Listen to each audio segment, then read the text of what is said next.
సంవత్సరానికి 2 కోట్ల ఉద్యోగాలు ఇస్తానన్న నరేంద్ర మోదీ ఎవరికి ఇచ్చారని, అభివృద్ధి అనేది కాంగ్రెస్తోనే సాధ్యమన్నారు దుబ్బాక నియోజకవర్గ కాంగ్రెస్ పార్టీ ఇన్ఛార్జ్ చెరుకు శ్రీనివాసరెడ్డి.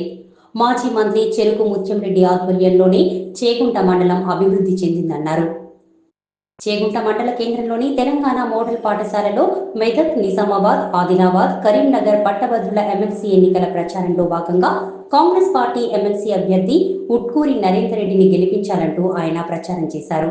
కాంగ్రెస్ పార్టీ బలపరిచిన పట్టభద్రుల ఎమ్మెల్సీ అభ్యర్థి ఉట్కూరు నరేందర్ రెడ్డికి మొదటి ప్రాధాన్యత ఓటు వేసి గెలిపించాలన్నారు. అనంతరం టీపీసీసీ రాష్ట్ర ఉపాధ్యక్షులు సాంబయ్య, దుబ్బాక కాంగ్రెస్ పార్టీ నియోజకవర్గ ఇన్ఛార్జ్ చెరుకు శ్రీనివాసరెడ్డి, చేగుంట మార్కెట్ కమిటీ మాజీ చైర్మన్ ప్రవీణ్ కుమార్ మాట్లాడుతూ, కాంగ్రెస్ పార్టీ అధికారంలోకి రాగానే ఇప్పటి వరకు 56,000 ఉద్యోగాల నోటిఫికేషన్లు వేశామన్నారు. గత 10 సంవత్సరాల బీఆర్ఎస్ పాలనలో ఇంటికో ఉద్యోగమని మోసం చేసి గద్దెనెక్కి జిల్లాకు ఒక్క ఉద్యోగం కూడా ఇవ్వలేదని ఎద్దేవా చేశారు. అభివృద్ధి అనేది కాంగ్రెస్తోనే సాధ్యమని, అందుకే ప్రజలందరూ కాంగ్రెస్ పార్టీకి పట్టం కట్టారన్నారు. అదేవిధంగా పట్టభద్రుల ఎమ్మెల్సీ ఎన్నికల్లో సైతం కాంగ్రెస్ పార్టీ బలపరిచిన వ్యక్తి ఉట్కూరు నరేందర్ రెడ్డిని గెలిపించాలన్నారు. చెరుకు ముత్యంరెడ్డి మంత్రిగా ఉన్నప్పుడే చేగుంటకు ప్రభుత్వ కళాశాల, తెలంగాణ మోడల్ పాఠశాల వంటి అభివృద్ధి పనులు ఎన్నో చేశారన్నారు. బీజేపీ, బీఆర్ఎస్ రెండూ ఒకటేనని, అందుకే ఎమ్మెల్సీ ఎన్నికల్లో బీఆర్ఎస్ అభ్యర్థిని పోటీ చేయించడం లేదని ఇప్పటికైనా పట్టభద్రులందరూ గ్రహించి కాంగ్రెస్ అభ్యర్థిని గెలిపించాలన్నారు. ఈ ప్రచార కార్యక్రమంలో కాంగ్రెస్ పార్టీ మండల అధ్యక్షులు నవీన్ కుమార్, శ్రీనివాస్, మార్కెట్ కమిటీ మాజీ చైర్మన్ రజనకు ప్రవీణ్ కుమార్, యువజన కాంగ్రెస్ నాయకులు సన్నుకు శ్రీకాంత్, యువజన కాంగ్రెస్ అధ్యక్షులు సయ్యద్ హుస్సేనుద్దీన్, మోహన్ నాయక్, బోయిన శ్రీకాంత్, జగన్ గౌడ్, భాగ్యరాజ్, పుర్ర ఆగం, చింతాకుల లింగం, భిక్షపతి తదితరులు పాల్గొన్నారు. గవర్నమెంట్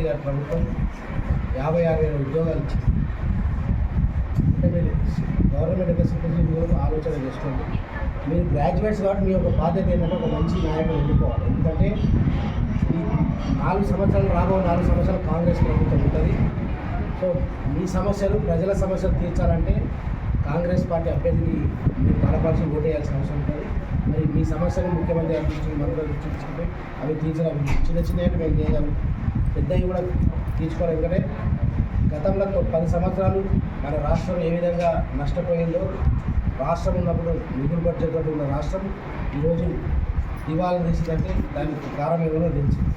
ఇంతమంది ఈ 4 జిల్లాల, ఉమ్మడి జిల్లాల ఎన్నికలు జరుగుతూ ఉంటే టీఆర్ఎస్ పార్టీకి అభ్యర్థి నిలబడి ఒక గ్రాడ్యుయేట్ దొరకలేదు ఎవరు అంటే బీజేపీ వాళ్ళు ఇద్దరు. మోడీ 2 కోట్ల ఉద్యోగాలు ఇస్తాను సంవత్సరం, ఆయన ఇచ్చింది లేదు.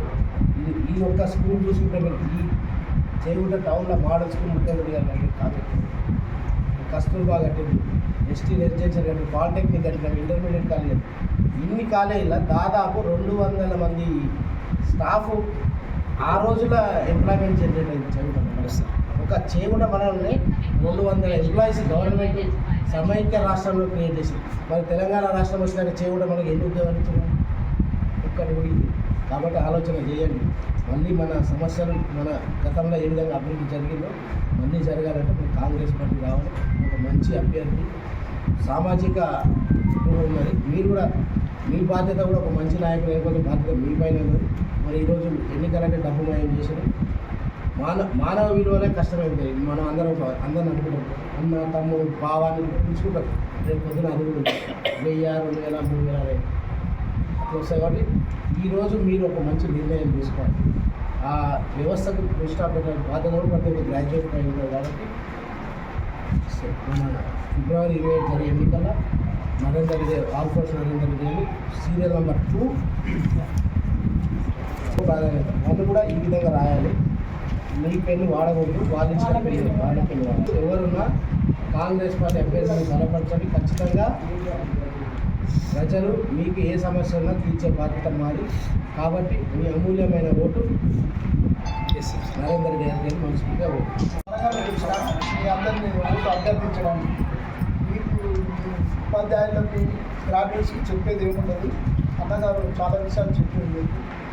మేము కూడా ముఖ్యంగా యాడ్ చేయాల్సింది ఏంటంటే 10 సంవత్సరాలు బీఆర్ఎస్ ప్రభుత్వం ఉన్నది. ఇంకొక ఉద్యోగం ఇస్తా అని చెప్పిన మాట మీ అందరికీ తెలుసు, కొత్తదేం కాదు, మిత్రులందరూ కూడా తెలుసు. ఇంటికి ఒక ఉద్యోగం కాదు, లాస్ట్కు జిల్లాకు ఒక ఉద్యోగం ఇచ్చిన పాపన రోజు ఉద్యోగస్తులు ఏ విధంగా ఇబ్బంది పెట్టినా చూసింది. ఇది బీఆర్ఎస్కి సంబంధించినటువంటి అంశం. బీజేపీ వాళ్ళు సంవత్సరానికి 2 కోట్లు అంటే 10 సంవత్సరాలు ఏళ్ళు దేశాన్ని 20 కోట్ల మంది నిరుద్యోగులకు ఉద్యోగాలు వచ్చే అవకాశాలు ఉంటాయి. మరి ఎంతమందికి ఇచ్చారో ఒకసారి లెక్కలు మీకు తెలుస్తుంది. మళ్ళీ 3వసారి కూడా బీజేపీని పెట్టేసారు. ఇప్పటి వరకు ఏం లేదు. ఎలక్షన్ వచ్చినాయంటే ఉత్తర ప్రకల్పాలు పలకడం, చక్కగా వెళ్ళి కూర్చోవడం, ఇదే చేస్తున్నారు వాళ్ళు. అదే కాంగ్రెస్ ప్రభుత్వం అన్నగారు వీళ్ళ కుటుంబం గురించి మీకు తెలుసు. చంద్రశేఖర్ గారి గురించి తెలియని ప్రాంతం కాదు, ఇది మీ అందరికీ తెలుసు. ఇప్పుడే చెప్పింది చాలా విషయాలు. అప్పుడు కాంగ్రెస్లో ఉన్నప్పుడే సార్ ఆ విషయం అవన్నీ కూడా అభివృద్ధి కార్యక్రమాలు తీసుకొచ్చింది. దాంతోపాటు మొన్న ఎన్నికలకు ముందు రేవంత్ రెడ్డి గారు గౌరవ ముఖ్యమంత్రి గారు చాలా స్పష్టంగా హామీ ఇచ్చింది ఇక్కడ ఉన్నటువంటి తెలంగాణ ప్రజలకు. అది కూడా నిరుద్యోగులు 2 లక్షల ఉద్యోగాలు నింపుతారని హామీ ఇచ్చినమాట. ఇవాళ ఒక్క సంవత్సరంలోనే 56,000 ఉద్యోగాలు ఇచ్చి నియామక పత్రాలు ఇచ్చి మొట్టమొదటిసారి ఏ ముఖ్యమంత్రి చేయని కార్యక్రమం 5,000 మంది ఉపాధ్యాయులందరితో ఇంటరాక్ట్ అయిన విషయం కూడా మీ అందరికీ తెలుసు. మరీ ముఖ్యంగా డిఎస్సి అనేది ఎప్పుడైనా మీరు కూర్చుంటారో చూసుకో లేదో కానీ నేను లేదు.